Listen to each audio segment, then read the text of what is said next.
I'm Miss Kim. And this is Kaylee.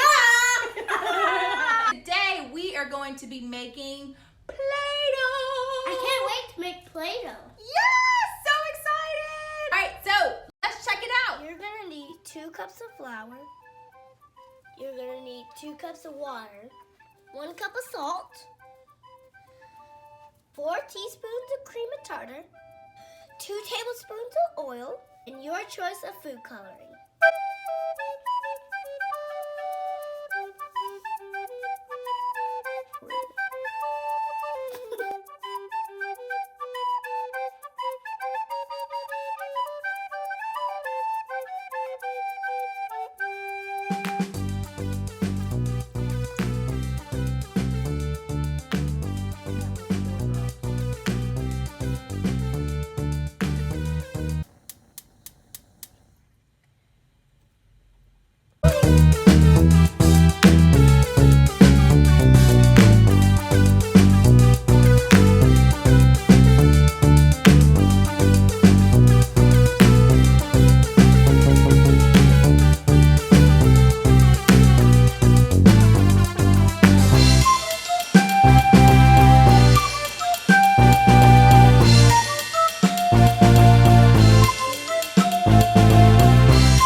Awesome. Ours turned out really good.